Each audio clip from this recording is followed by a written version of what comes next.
everybody, and welcome to another video. This is Crafty Ria. If you're new here, I'm so glad you found me. I hope you enjoy what you see and you decide to stick around. If you're returning, welcome back, and I hope you decide to click that subscribe button if you haven't already, and then be sure to click on the bell so you're notified every time I upload a new video. Today I'm going to do a fun fold card. I got the idea from one of my viewers and members of Create with Crafty Ria, my Facebook group. She made a card using an Ansel Adams calendar using this technique, and she hooked me up with the original video. It was by Lisa's Stamp Studio, and the video is several years old, and I'm going to go ahead and kind of do my own take on it using the same folds that she did. I'm using the Celebrate Autumn paper pack that I recently got from Echo Park. I got it from their outlet when they had them on sale. If you bought 10, they were $5 each, with free shipping on 50, so I couldn't resist. So I want to use a lot of it rather than just look at it, which is my problem when I buy things. I have a hard time using it.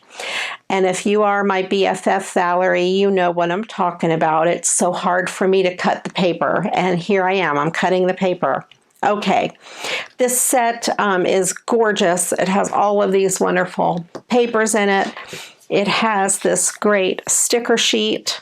I have an extra sticker sheet because I got it in a mystery box or something, so I have 2 of these sticker sheets, and I have all of these gorgeous papers. One of them have these cut-aparts, and there are, I think, 12 cut-aparts. They measure 3 by 4, and they're really, really cool. I needed one to be in the landscape dimension orientation to make this card. So I went ahead and chose this apple. It is really cute, and there just happens to be a piece of paper in here with those apples on it, of course, because it all coordinates.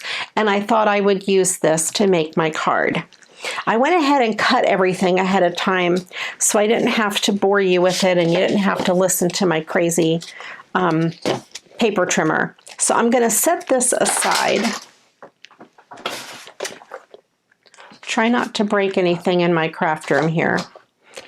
So what you will need for this card, I will show you what the dimensions are, and if I remember, I will put the dimensions in the box below. You will need a focal image that measures 3 by 4, and then you need a mat to go behind it that measures 3 1/4 by 4 1/4.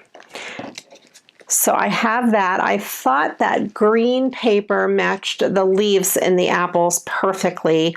This paper is Die Cuts with a View, and it's in one of their big stacks, and it might have been even in their summer colors. I was surprised to find it in there. I went through their fall and their neutral stack. I might have too many stacks, but we won't go there. But I think this was in the summer stack, and it just happens to match perfectly. Your card base is going to measure 4 1/4 by 8. So I just took an 8 1/2 by 11 sheet of paper, and it's a very thick cardstock, and it matches the apples perfectly. I just happen to have it in my stash. It's a one-off. I have no idea where I got it. It's the only one. So I took the 8 1/2 by 11 sheet of paper, cut a piece that was 4 1/4, and then just cut a 1/2 inch off the side. So it's 8 by 4 1/4, and it will fit in a regular A2 size envelope, which will hold a card that's 4 1/4 by 5 1/2. So you have that. You'll need something to put your sentiment on the inside. I found this in my stash. It's kind of the same color. It's a piece of textured, you probably can't see the textured cardstock, and you want it to be a little smaller than this because it's going to sit behind it, and that's perfect. So I had that little scrap. You're going to need a piece of decorative paper that measures 2 1/4 by 4 because it's going to go on your one little flap. And then you need to cut your corner, and this is going to be 2 1/4 square, and you're going to cut that on the diagonal, and I'll show you that in a few minutes. I'm going to set my inside piece and my front piece aside. Please pardon the dog, he is crazy. The bird's making, Crichton, the African gray, is making a crazy sound, and it gets Jonah the dog all wound up. I went through my bling box and I picked out some fall colory bling, kind of rose gold colors. But then I remembered that Rosemary from Rosemary's You Rock Art sent me these apple buttons. She got these from BB Craft, and I remembered I had those, so I went ahead and pulled those out because I think they'll be perfect, and they just happen to match perfectly. I didn't plan it before the card. It's a happy accident, as Bob Ross would say. Okay, so you take your card base and a scoring board or a ruler or something to score your paper. Get my little scoring board out and my bone folder. I use the regular bone folder rather than the one that came with this. This is the Martha Stewart scoring board. The Martha Stewart one has a really, really tiny point, and it tends, I think, to, it can tear the paper. I don't like it as much. And you're going to score this at 5 1/2.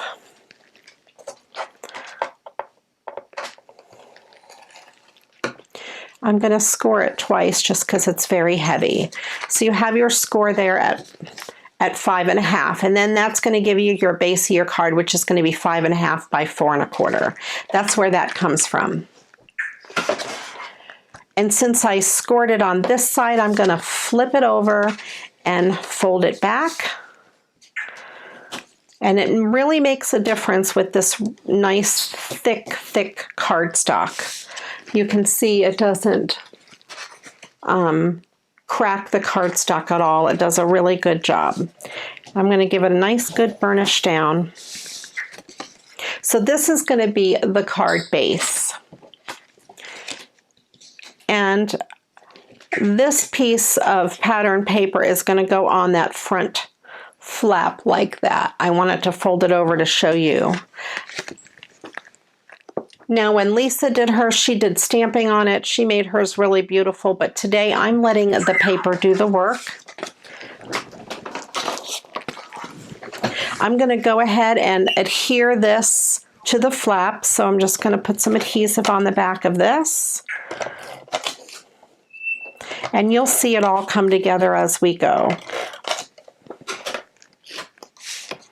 I'm going to open it up like this just so I can make sure I have it lined up perfectly.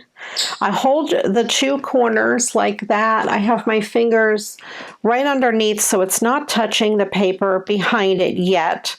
And I eyeball it and I make sure I have this corner and this corner lined up. And then I set the paper down.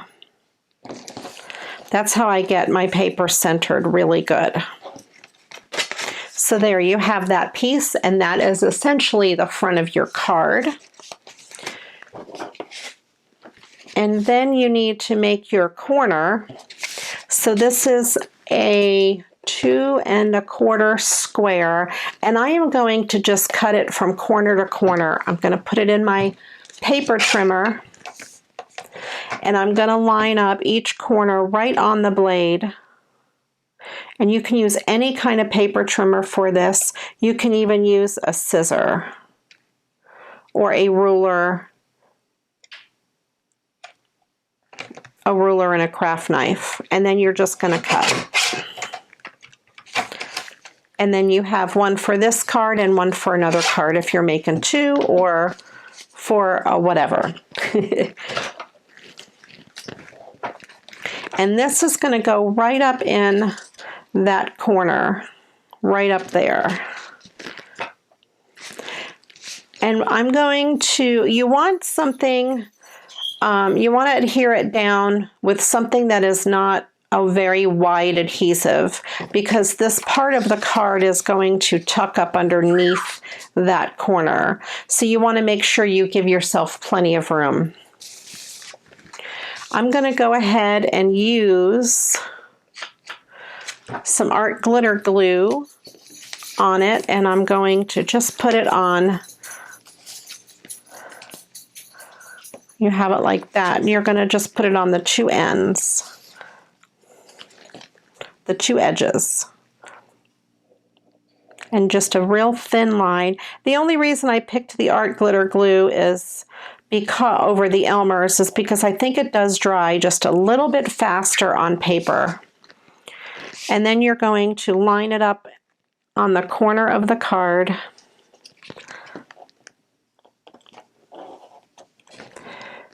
And just try to get it on there nice and easy, even. And that really upsets poor little Jonah over there. So then you have that, and I want to let that sit for a minute or so while I make the rest of my card. So I'm going to mat this autumn market on the green background.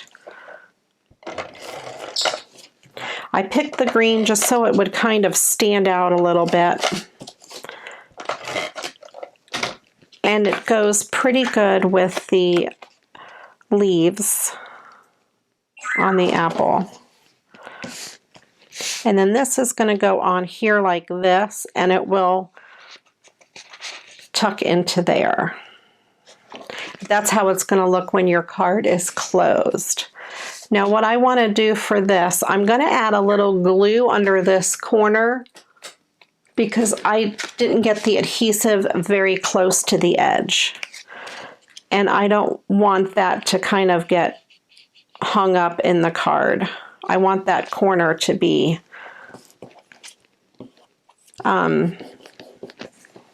well stuck down, I should say.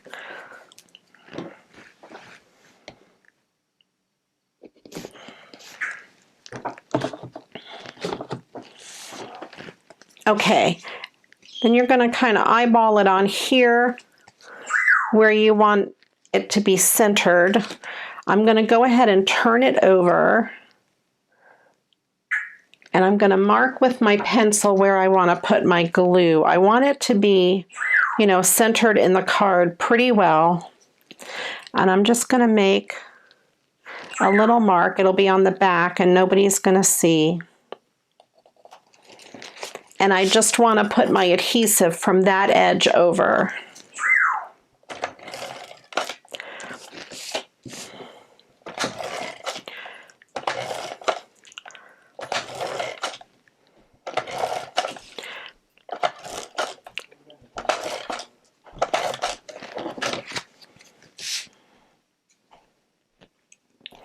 Then you're going to just line it up on your card and then just stick it down.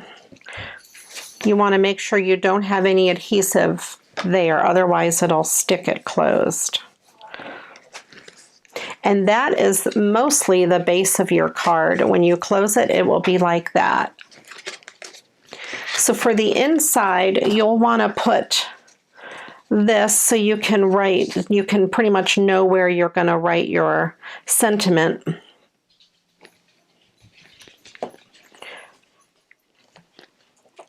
I'm going to kind of just, I think eyeballing it there would be pretty good. Let me put some adhesive on the back of this.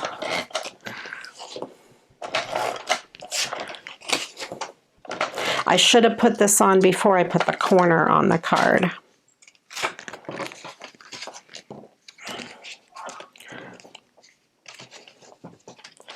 I'm going to tuck that up under the corner and not really push it down yet. I just want to make sure there it's going to be behind that. It's going to be hidden. So when you do yours, you'll want to put this on before you put your corner on. And that way when your card closes, you won't see that, but then you'll know exactly where to write. And you could stamp a sentiment on there. I'm going to leave it blank because sometimes I like to write a personal note in these types of cards. So there we have that. And I need to decorate this little flap. It's a little plain, so let me see how it would look with one of these apples on it. Give you a good view of that apple. It is very, very cute. I think I'll put an apple up there and maybe some bling along that edge. And maybe some bling along here.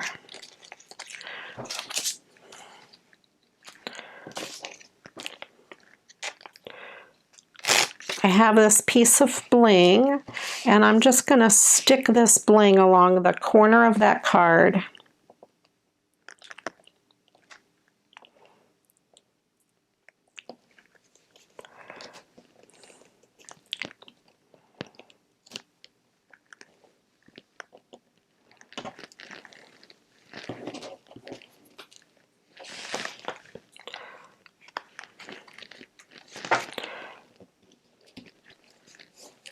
That kind of gives it a little bit of pizzazz up there.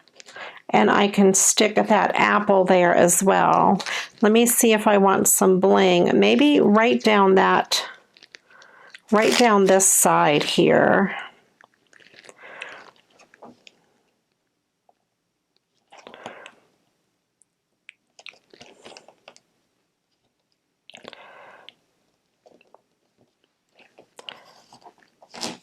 So you've got a little bling here and a little bling there. And then I have my little apple. I'm going to use one of those glue dots. You can use some glue on the back of the apple if you want. I'm just going to use a glue dot because I happen to have them handy. And put that up in the corner. So there is your corner tuck fold card. And then you'll mail it, and then it just tucks right in there. A little bit of bling, and bling, of course, you know, because we have to have the bling. This would be easy to do with a recycled greeting card as well, or a recycled Christmas card. You can just have your focal image and some pattern paper over there. Well, there you go. I hope you enjoyed this card. Let me know what you think. Head on over to my Facebook group and show me what you create. I want to thank everybody for watching. I appreciate all of you. If you haven't yet checked out my Facebook group, Create with Crafty Rhea, head on over there because it's full of wonderful ideas just like this. Also, if you haven't yet checked out my Patreon, my link is below. I have 5 different levels, including a card kit and including some Happy Mail. I'll probably be doing fall colors for my September kits that are going out. So there will probably be papers from this kit and some other fall collections that I have, and I think you will enjoy it. Thanks again, everyone, for watching. I appreciate each and every one of you, and you know what to do. Or until the next video. I should say it right, shouldn't I? Until the next video, you know what to do. Go get crafting. Bye-bye.